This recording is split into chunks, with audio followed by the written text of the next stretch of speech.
Hi class, so we are going to start our Zentangle project. So I finished drawing my 6 patterns, and then in the bottom I combined at least 4 of my patterns. I decided this one, this one, this one, and this pattern were my favorite. So I put them together and I didn't separate them evenly, but that's okay. That's one way you can do it, or you can have them separated. So now we're going to move on to our final piece of paper.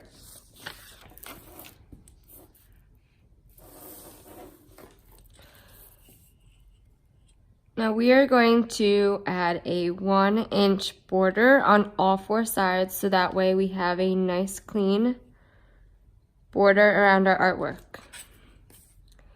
By putting our ruler down on our paper, lining up the 0 on our paper, and making a mark at 1 inch.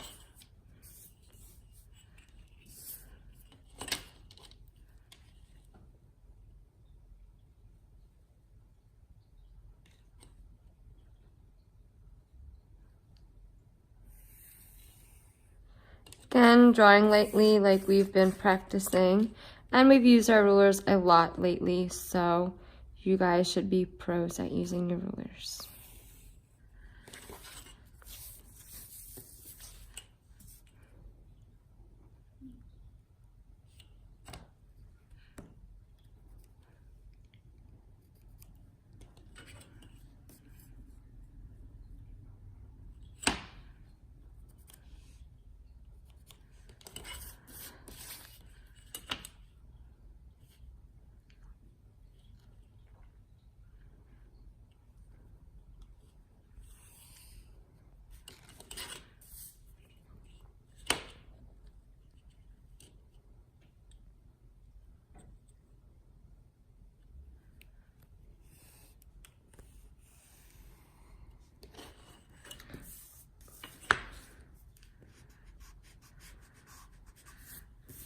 Perfect. So now we have a 1-inch border.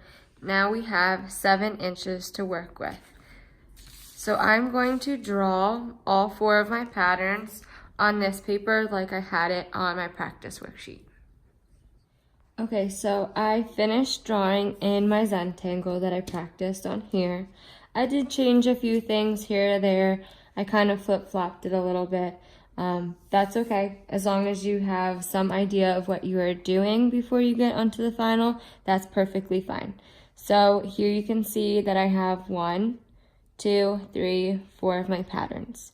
Now the next step is we need to outline our entire Zentangle patterns in Sharpie, so that way we have some nice, clean, beautiful lines.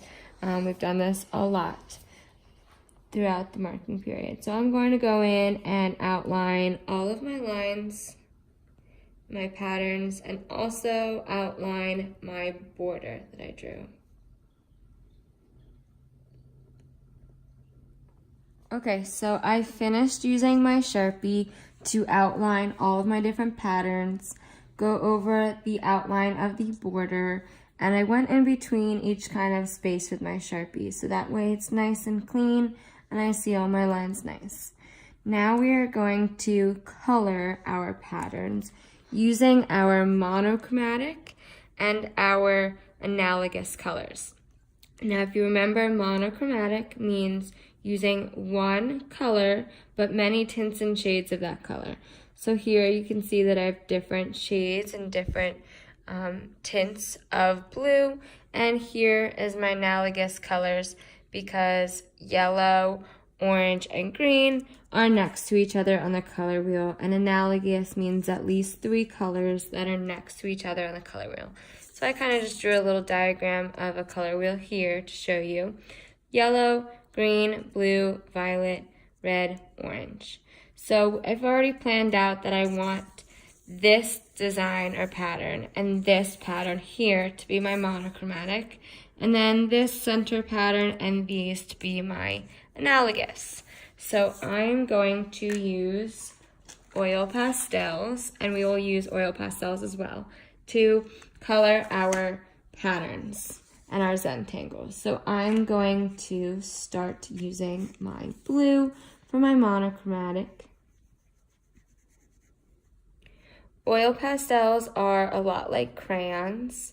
However, they are easier to blend and they're a little bit more messy than crayons. So once you kind of start playing around with them, you'll see that you need to kind of be careful to stay in between the lines, please.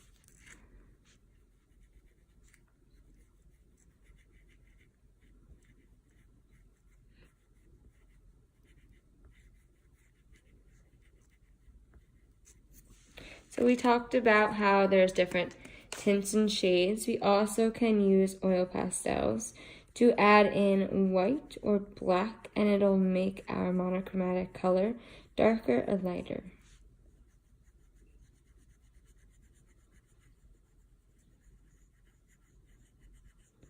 So for example, I can take my dark blue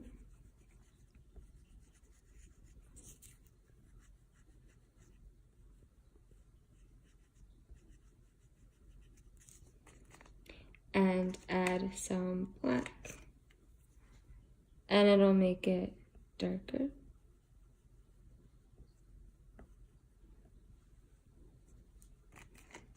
Go back over with more blue. And that blue and that black blend in nicely. You can tell that it's still blue, but it's like a dark shade of navy. And then another way you could do it is adding in a color that is blue, but in the color wheel they'd be called the intermediate colors. So I'm going to make a blue-green because this is my ocean kind of pattern.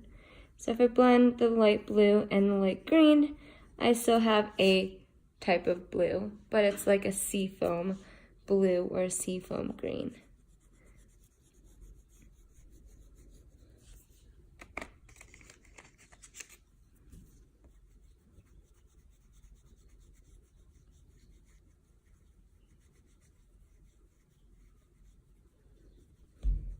And that's kind of what you're going to do for the entire Zentangle. Okay, so you can see now that I have my monochromatic waves in here, different tints and shades of blue.